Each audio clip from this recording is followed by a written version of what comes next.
The room was cold and white. Bright lights hung from the ceiling. Cameras floated in the air, pointing at the single chair in the middle. Kethvaran walked slowly to that chair. His forelegs made soft clicking sounds on the metal floor. His body was covered in hard shell, like armor that grew from his skin. But that armor was burned in many places. Dark marks covered his chest and arms. These were wounds that would never heal. He sat down. His large black eyes looked at the beings around him. There were reporters from 100 different worlds. They had come to the Sara Prime, a neutral planet, to hear him speak. The Galactic News Network was broadcasting this to every corner of known space. Billions of beings were watching. Kethvaran had been a tactical officer in the Dominion fleet. The Dominion was the greatest power in the galaxy. They had conquered 400 worlds. They had never lost a war. And then they met the humans. A reporter spoke first.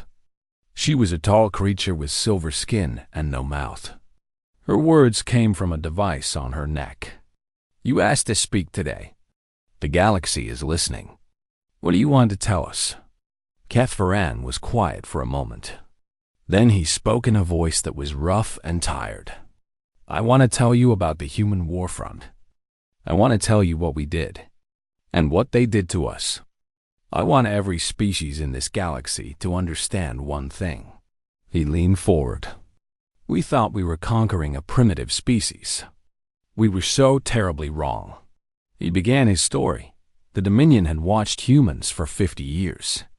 They were a young species. They had only discovered faster-than-light travel 200 years ago. They had spread to 12 colony worlds, but their technology was simple. Their ships were small. Their weapons were weak. The Dominion Council decided that humans would be easy to conquer. Their worlds would become farms and factories for the Empire. Commander Vexire was chosen to lead the attack. He was a hero of 12 campaigns. He had never failed. He took a fleet of 12 cruisers to the human colony called New Montana. It was a farming world with 2 million people. There was a small defense force of perhaps 30 ships. Kethvaran was on the command ship that day. He remembered watching the human planet grow larger on the screens. It was a green and blue world, very beautiful. He felt nothing for the beings who lived there. They were just another species to be conquered. The human ships came to meet them. They were so small. The largest was perhaps 1/10 the size of a Dominion cruiser. Vexillor laughed when he saw them.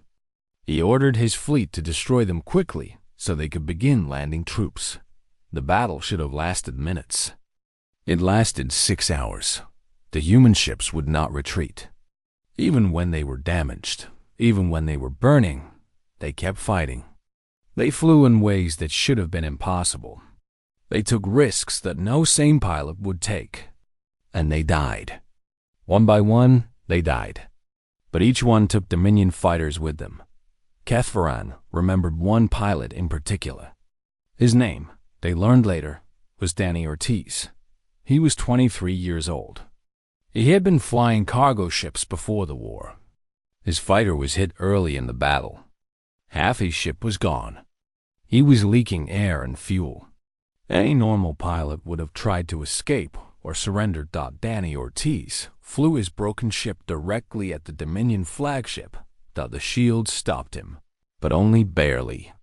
The explosion damaged the shield generator. It took precious minutes to repair. In those minutes, human bombers got through.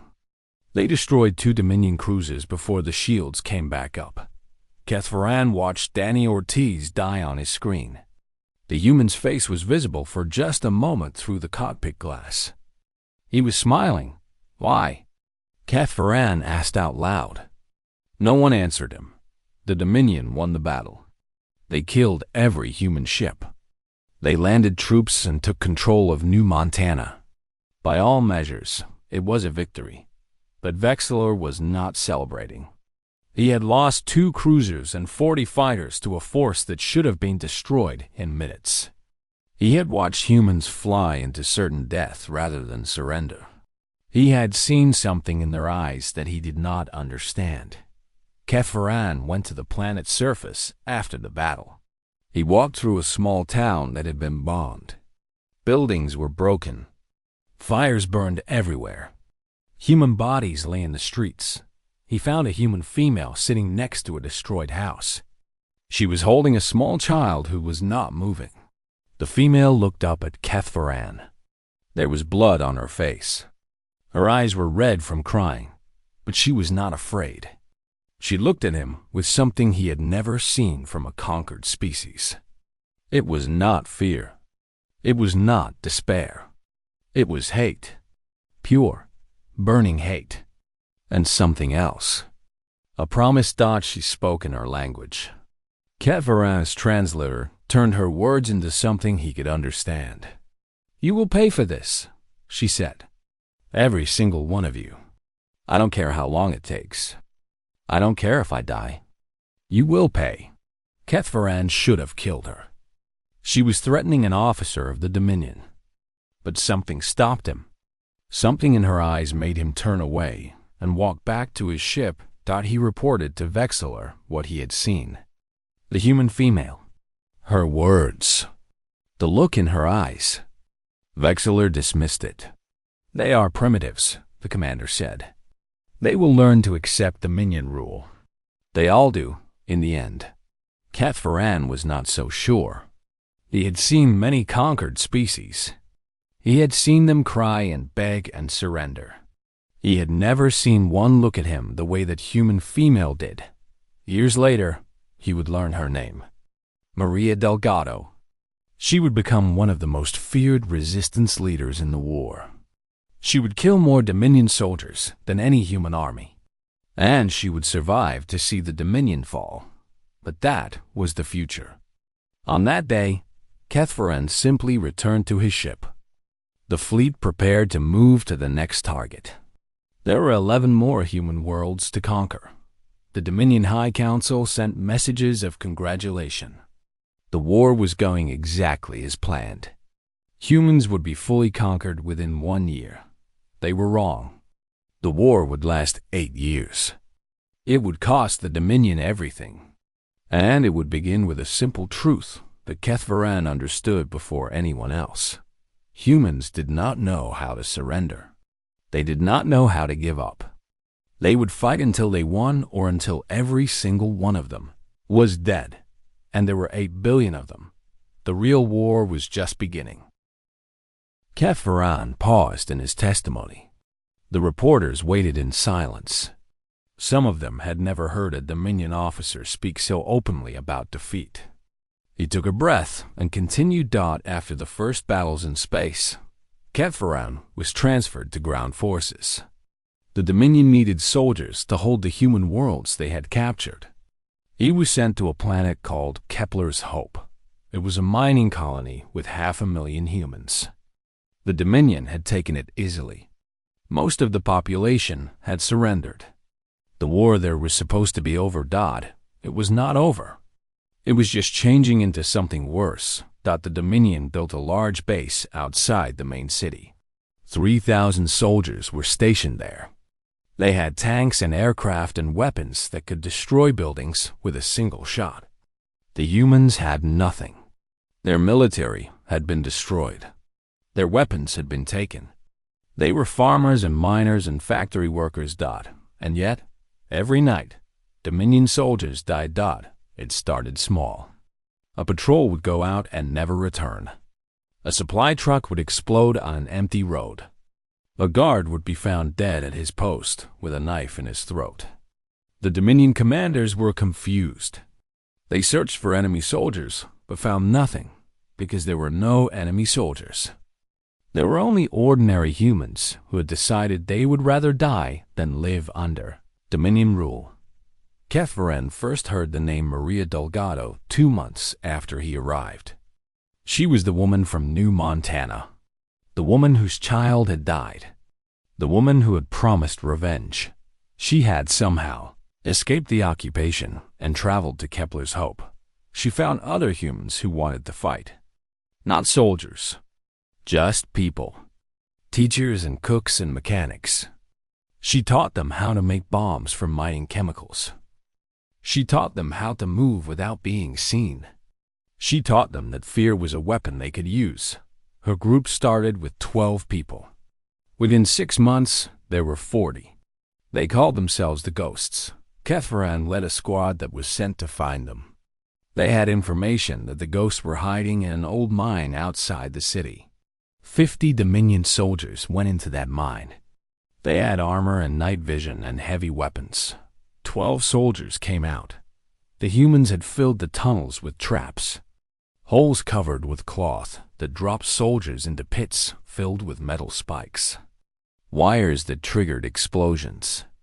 Dead ends where humans waited in the darkness with knives made from broken tools. The Dominion soldiers could not use their heavy weapons without bringing the whole mine down on themselves. Kethvaran survived because he was near the back of the group. He heard the screams of his soldiers echoing through the dark tunnels. He heard humans laughing. Actually laughing. They were enjoying this dot after that night. He began to understand something about humans. They were not fighting to win. They knew they could not beat the Dominion with 40 people and homemade weapons. They were fighting because fighting was all they had left. They were fighting because surrender was worse than death. They were fighting because every Dominion soldier they killed was payment for their dead families. This was not war. This was something else. Something the Dominion had never faced before. The Dominion commanders responded with cruelty. They took human prisoners and killed them publicly. They burned villages that they suspected of helping the resistance. They thought fear would make the humans stop fighting. Instead, more humans joined the resistance. Every village the Dominion burned created 100 new enemies. Every prisoner they killed had family who swore revenge. Kethvaran remembered a human mechanic named Eddie Tran. He was a quiet man who fixed vehicles at the Dominion base. He had been doing this job for a year. He smiled at the Dominion soldiers. He followed every order. Everyone thought he had accepted the occupation. Then one day, Eddie Tran walked into the command center. The building was full of officers planning the next operation against the resistance. Eddie was carrying his tool bag. No one stopped him. No one searched him. The tool bag was full of explosives. Kethvaran was outside the building when it exploded. The blast threw him 20 meters. When he woke up, the command center was gone. 47 Dominion officers were dead. The entire leadership of the occupation was destroyed in one moment. Eddie Tran's body was found near the center of the explosion. He had been standing right next to the commanding general. There was enough left of his face to see that he had been smiling. The reporters in the interview room were silent. One of them, a creature with many small eyes, spoke carefully. Why did he do this? He knew he would die. Kethvaran looked at the reporter. That is the question we could never answer. Why would any being choose death so easily? We asked human prisoners this question many times. The answer was always the same. He paused, remembering. They said their lives were not more important than their freedom. They said dying for something was better than living for nothing. They said their children would remember them as heroes, not as slaves. Kethvaran shook his head slowly. We did not understand. The Dominion had conquered hundreds of species. All of them chose to live as servants rather than die as fighters. We thought this was normal. We thought all beings wanted to survive above everything else. He touched the burn marks on his shell. Humans taught us we were wrong. They taught us that some beings would rather burn than bend. And once we understood this, we knew we could not win. The occupation of Kepler's Hope lasted 3 years. By the end, the Dominion had lost 8,000 soldiers. The resistance had grown from 40 people to 5,000. Maria Delgado was still alive, still fighting, still killing.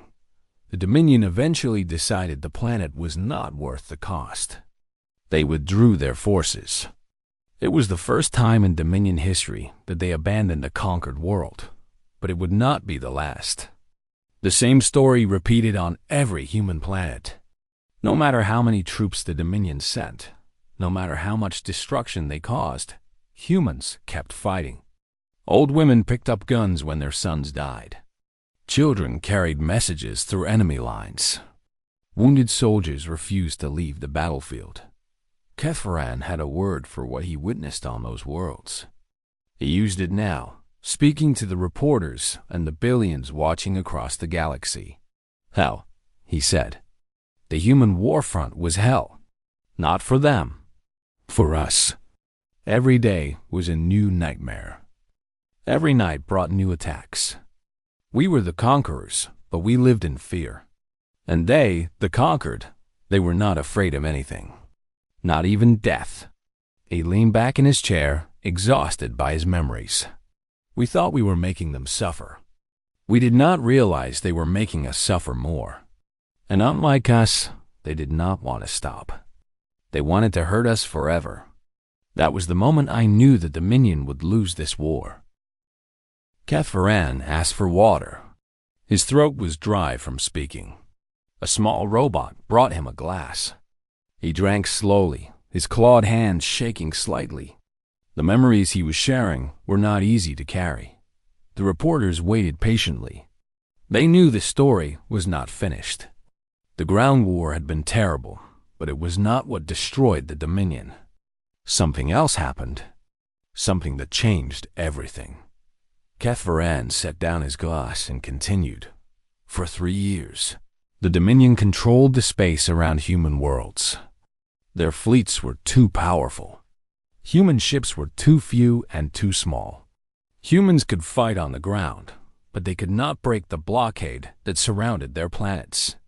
Food and supplies were running low.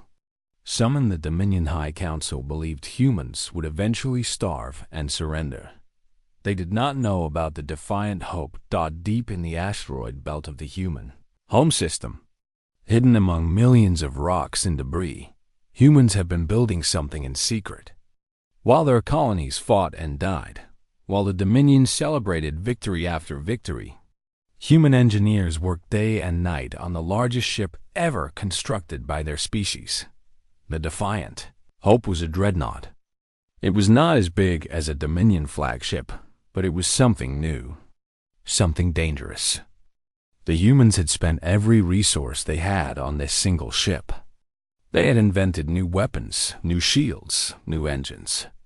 They had created something that should not have been possible for such a young species. The ship's commander was Admiral Patricia Vance. Kethvaran spoke her name with something that sounded almost like respect. She was 60 years old when the war began. Her son had been a pilot at New Montana. He died in the first battle, flying his damaged ship into a Dominion cruiser.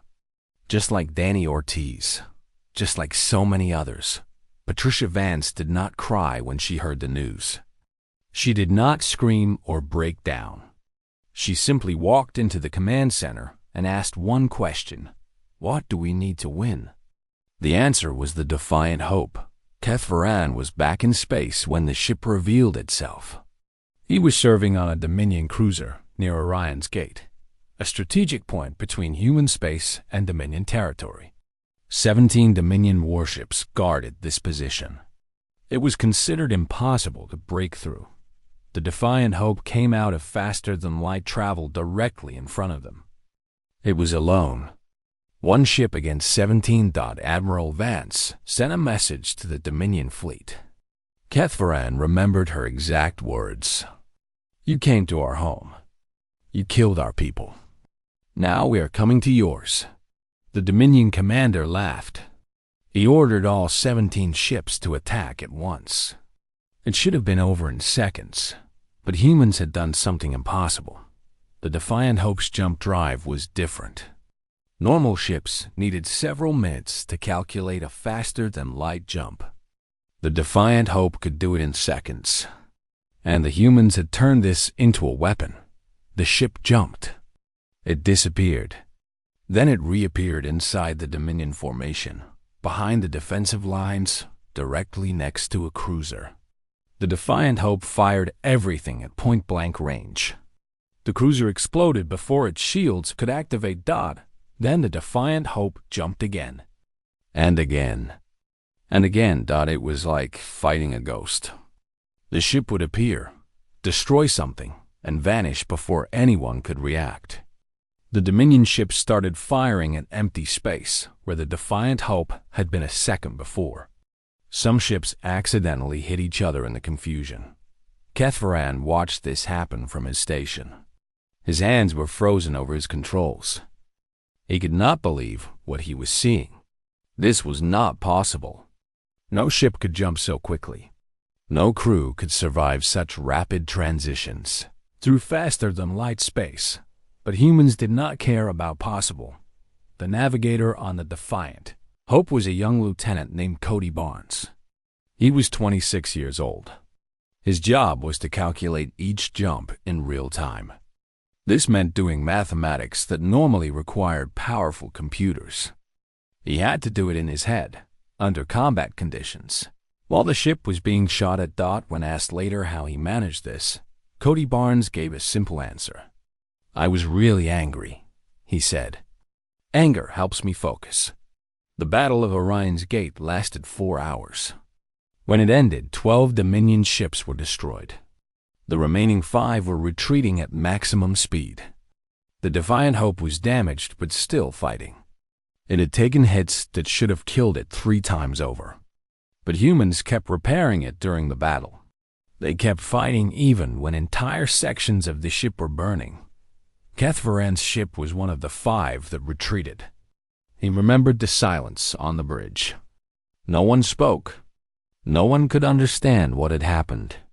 They had outnumbered the humans 17-1. They had the best weapons, the best ships, the best training. And they had lost. The news of Orion's Gate spread across the galaxy in hours. For the first time, other species saw that the Dominion could be beaten. Subject worlds that had been quiet for centuries began to stir. The Dominion was not invincible. Humans had proven it.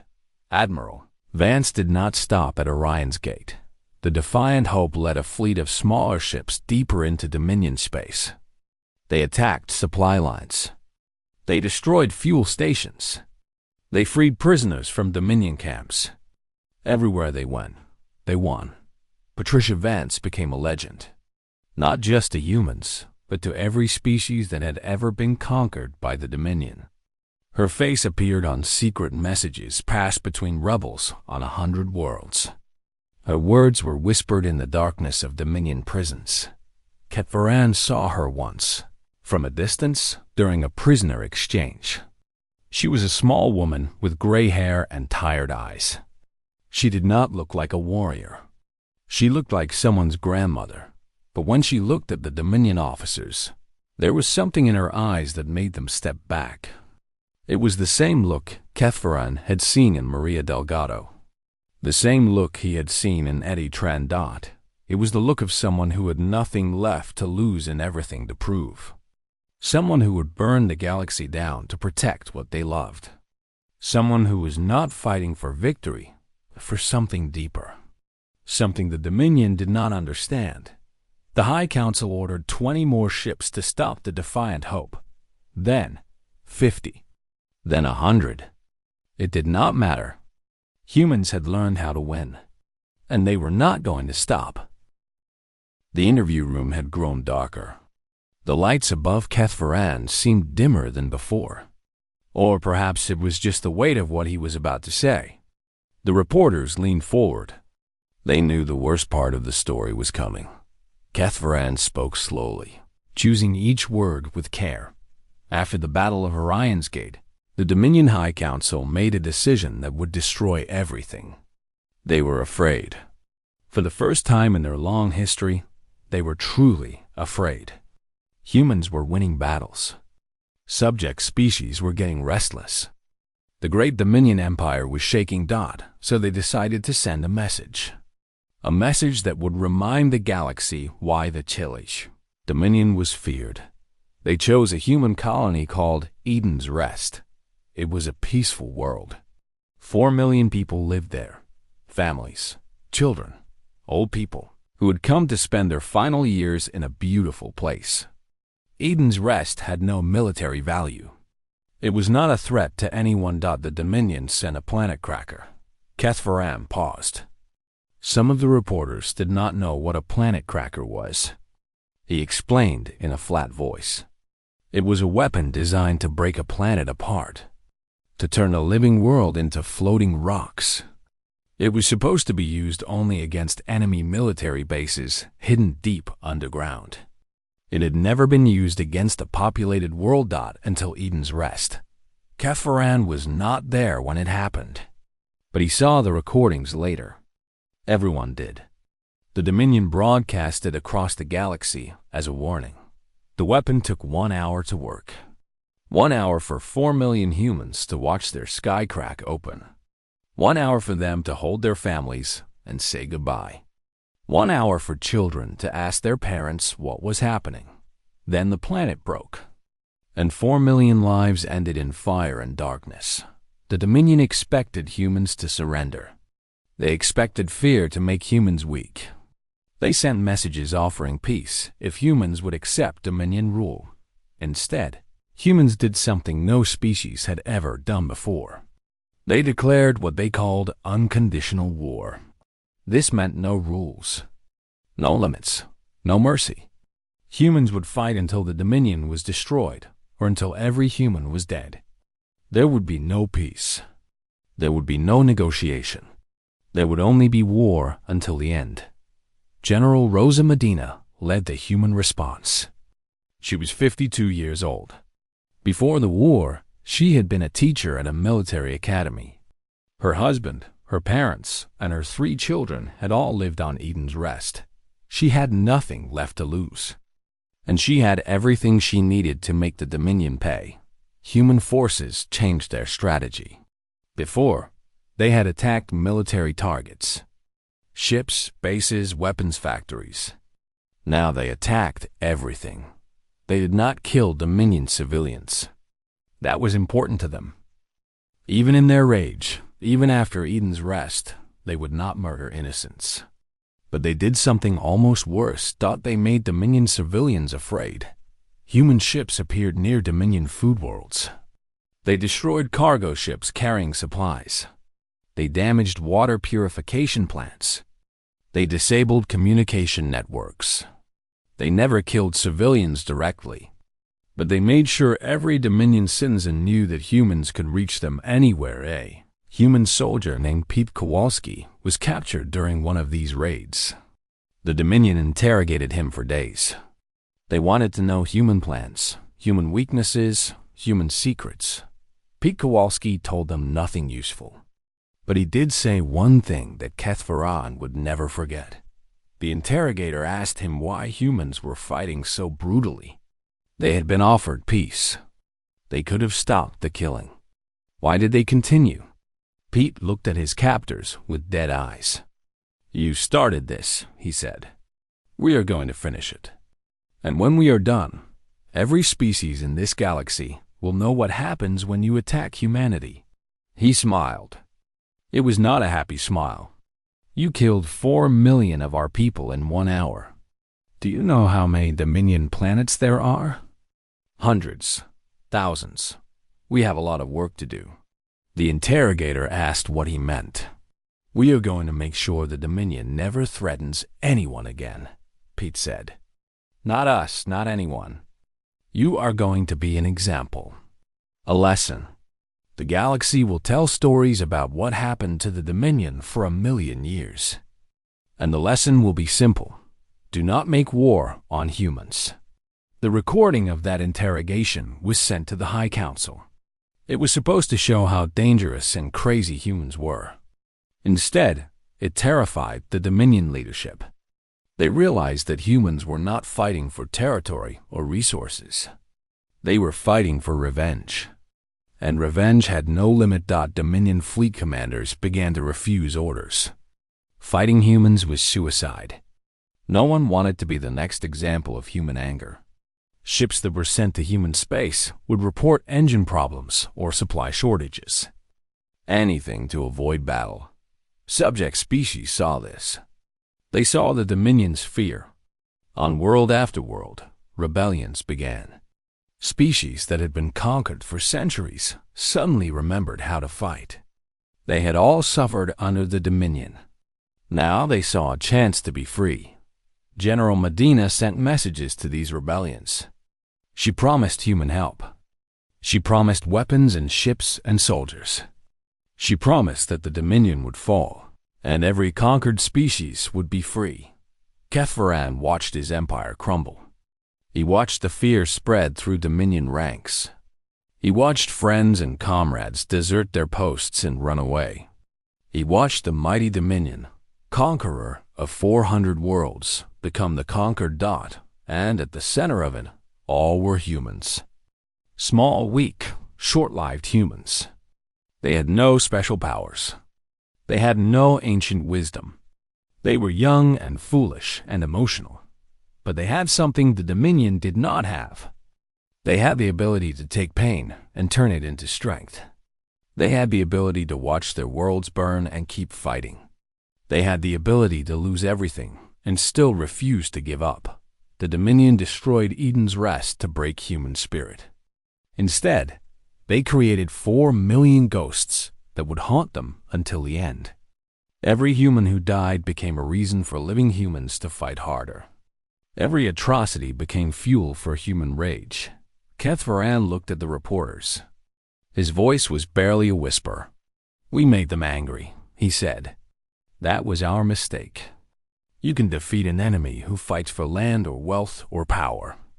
But you cannot defeat an enemy who fights for rage. Rage does not get tired. Rage does not give up. Rage burns until there is nothing left." He closed his eyes. And humans had enough rage to burn the entire galaxy. Zethral sat alone in his observation pod, watching the stars through the curved glass window. The pod was small and cold, built for function rather than comfort. He had spent 40 years in vessels like this one, watching species fight and die across the galaxy. It was his job. He was an observer for the Galactic Council, and his duty was to record battles and report what he saw. Today's assignment seemed simple. A single human ship called the Starboard Hope had been cornered near an asteroid belt in a forgotten corner of space. 3 alien races had joined together to destroy it. The Vorathi brought 20 warships. The Helen brought 12. The Draxus Collective sent 8 more. 40 military vessels against 1 damaged human ship. Zethral opened his recording device and spoke into it. "Mission log, Day 1. I have arrived at the Nexion 7 asteroid belt to observe what the Council believes will be a minor engagement. The human vessel is surrounded and shows significant damage. Hull breaches on decks 4, 7, and 12. Engine power appears to be at approximately 12%. The ship carries a crew of 200, mostly civilians and low-ranking military personnel." He paused and looked at the human ship floating in the distance. It was bleeding atmosphere from its wounds. Small fires burned in some sections. It looked like a dying animal, wounded and trapped. "Initial assessment," he continued. "This battle will be over quickly. The humans have no chance of survival. I estimate complete destruction within 30 minutes of combat initiation." Zethral closed the recording device and settled back in his seat. He had seen this before. Smaller species, younger races, trapped by superior forces. They always reacted the same way. Some begged for mercy. Some froze in terror. A few tried to run. None of them ever succeeded. On the bridge of the Starboard Hope, Captain Lisa Warren stood at the center of the room. She was 38 years old, with short brown hair and tired eyes. She had not slept in 3 days. Around her, crew members worked at their stations, their faces lit by the glow of computer screens. "Report," she said, her voice calm and steady. Chief Engineer Danny Cole looked up from his console. He was a large man with grease stains on his uniform. "Engines are at 12%, Captain. I can maybe push them to 20 if I reroute power from the lower decks, but that means no life support below Deck 8. "Do it," Warren said. Weapons Officer Maria Santos spoke next. She was young, barely 25, but her hands were steady on the controls. "We have enough ammunition for maybe 15 minutes of sustained fire. After that, we're throwing rocks." "What about the mining charges?" Warren asked. Santos allowed herself a small smile. "I've been working on those. Modified 2 of them. If I can get them close enough to a target, they'll punch through standard military shields." "How close?" "Very close." Warren nodded. She turned to the communication station, where a young man named Kevin Gray sat with headphones pressed against his ears. "What are they saying?"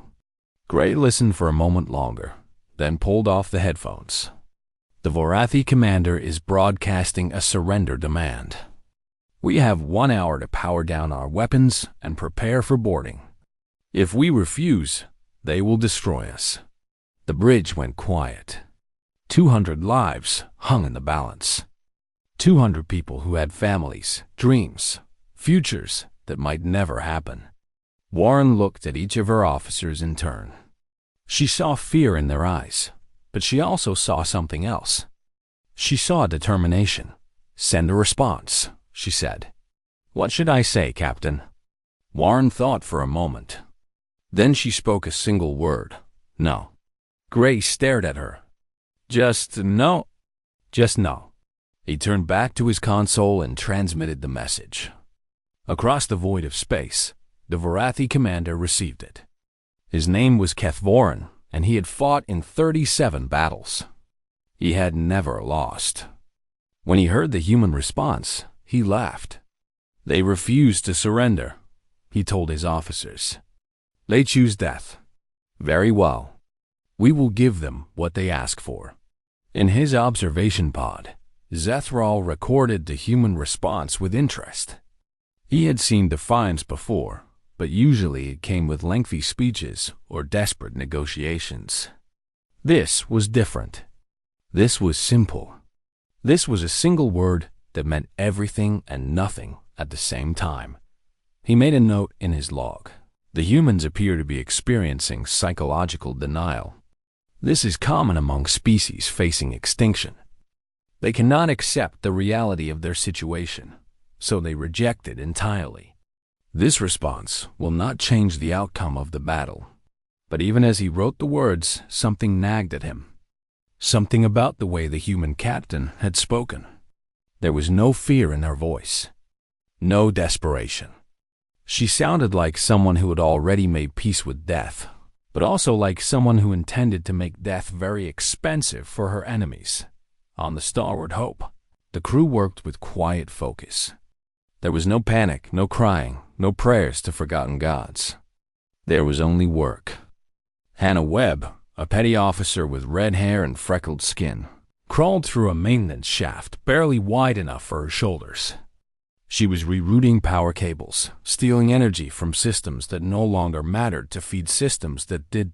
In the medical bay, Dr. Paul Ortega treated the wounded.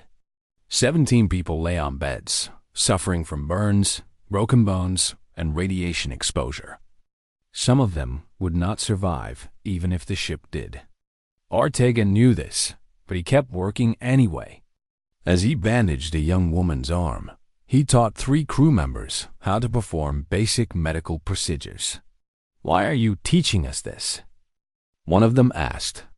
"Because I might not be around later," Ortega said simply, "and someone will need to take care of the others." Captain Warren walked through the ship, visiting each section, speaking to her crew. She did not give speeches about honor or glory.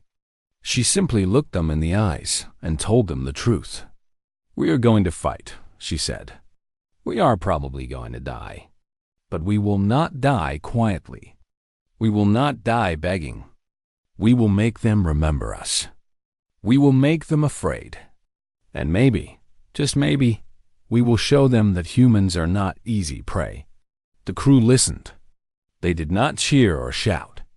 They simply nodded and returned to their work. They understood what was being asked of them.